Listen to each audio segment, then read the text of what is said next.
Aku kadang-kadang panas juga memperingati maulid masuk neraka. Ku cabut kubis kau nanti baru kau tahu. Ngajilah yang betul. Kalau kau nggak mau mengamalkan maulid Nabi nggak apa-apa, bukan wajib. Tapi jangan kau bilang kami memperingati hari lahir Nabi masuk neraka. Tidak ada dalilnya mengucapkan selamat hari lahir. Salah Quran itu.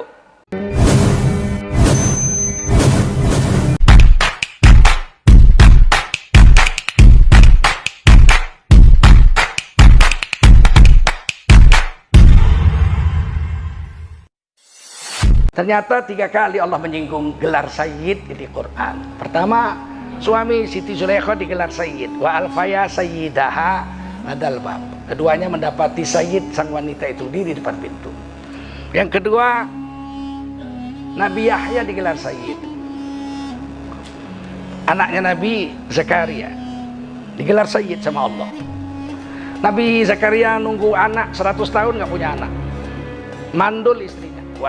Wamro'ati akhir, istriku mandul. Sudah jelas-jelas disebut istriku mandul, karena udah diperiksa di dokter zaman itu, tabib namanya.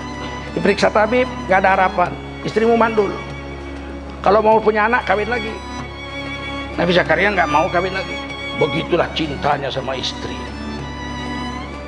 Udah jelas istri mandul, doa lagi, doa.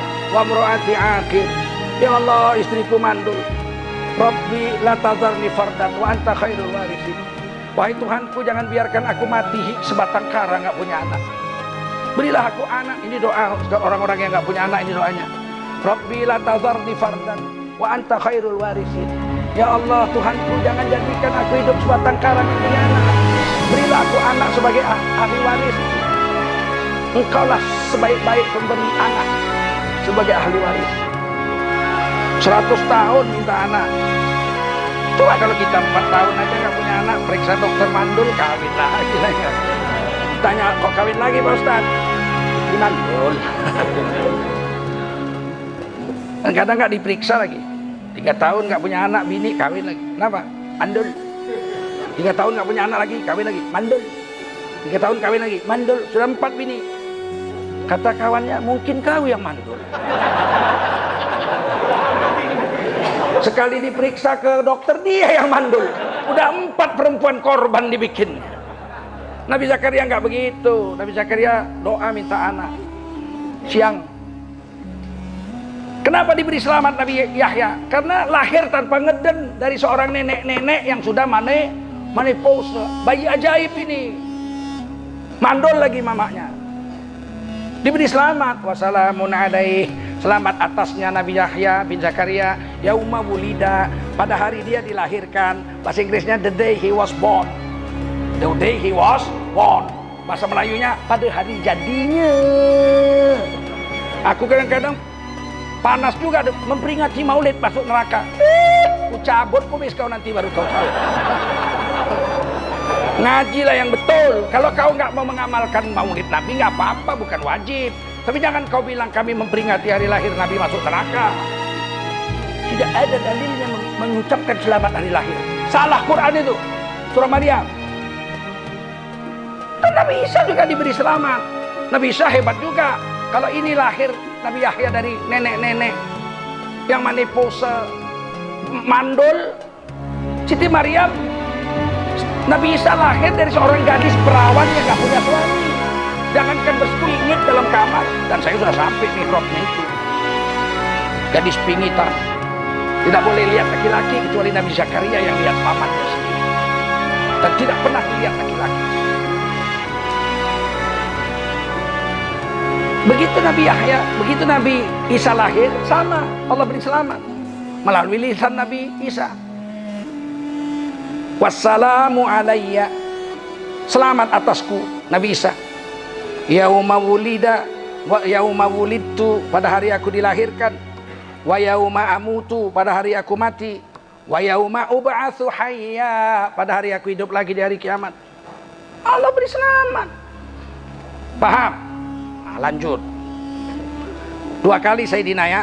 Terakhir Sayyid untuk bandit-bandit. Bandit pun rupanya ada Sayyidnya. Di surah Al-Ahzab. Ketika bandit-bandit, orang-orang bejat dimasukkan ke neraka, waktu mau masuk neraka dia bilang, nattabi'u sadatana wa kubaro'ana.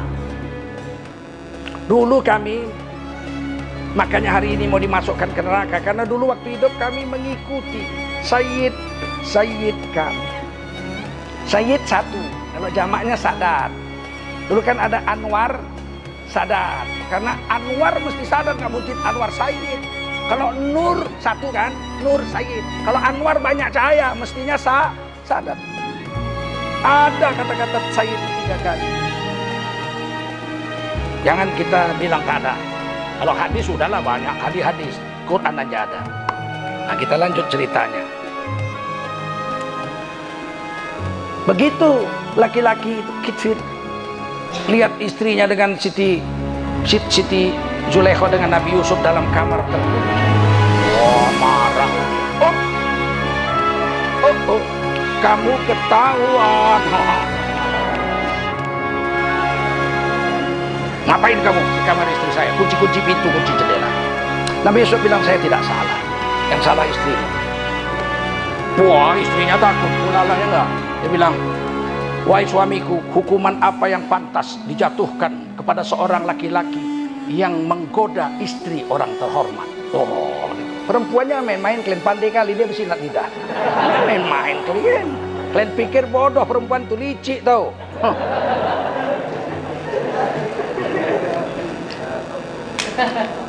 Ada satu laki-laki penasihat raja, saudara si Zulaikha, saudara Siti Zulaikha. Maka Kitfir katakan, kamu kira-kira siapa yang salah antara istri saya dengan anak angkat saya ini? Siapa yang salah di antara ini berdua? Coba kamu jadi hakim. Kira-kira saya tanya, kalau bapak waktu itu jadi hakim, yang dihakimi itu adalah adik perempuan bapak dengan laki-laki lain. Kira-kira bapak membela adik bapak yang perempuan atau membela Nabi Yusuf? Bela perempuan ya? Berarti kalian sama dengan hakim yang menyiramkan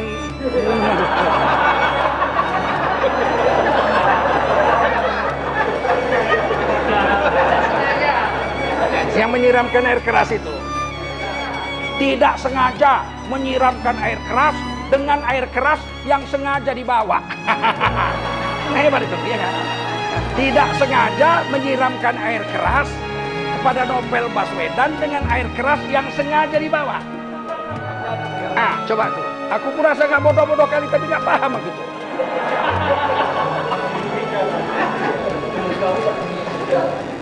Ini zaman sudah tua Pak. Sejarah selalu berulang. Maka kita disuruh baca Quran, supaya kita tahu sejarah, berulang ini sejarah. Tapi hakim ini tak berpihak ya sama adiknya. Dia bilang apa? In kana qamisuhu qudda min dubur min kubul. Kalau baju Nabi Yusuf robek sebelah depan, fasodakot, istrimu betul, Nabi Yusuf pendusta. Wa in kana qamisuhu qudda min dubur, tapi kalau jubah Nabi Yusuf yang robek adalah sebelah belakang, fakadzabat, istrimu pendusta, Nabi Yusuf yang betul. Langsung dipegang Nabi Yusuf sama Kitfir, putar badannya, lihat. Wah, hebat kau nak, katanya. Yang robek sebelah belakang berarti bininya. Nabi Yusuf lari dikejar belakangnya, enggak. Kalau Nabi Yusuf yang menerkam kan yang kau robek sebelah depan. Itulah hebatnya kisah ini ya enggak. Tapi namanya Raja Kitfir takut membini rupanya. Dia bilang apa? Udah diam aja. Yang ada di ruangan ini jangan ngomong. Jangan ngomong di mana Harun Masiku. Diam.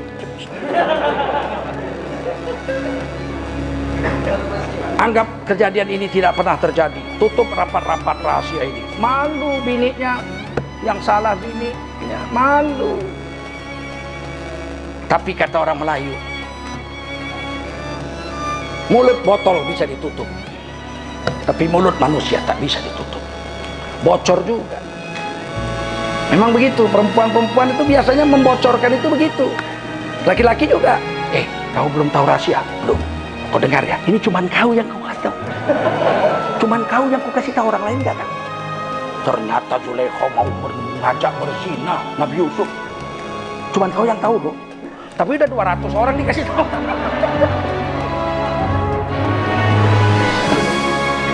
Tersebarlah di negeri itu. Pembesar-pembesar negeri, istri-istri menteri-menteri, istri Kapolri, ya enggak? Istri ketua BPIP. Bebisik-bisik lah orang rumah. Ternyata Zulekho, Masya Allah, main dua, gini, ribut. Nggak perlu ditangkis satu-satu, capek. Isu-isu itu kalau kita tangkis satu-satu, capek.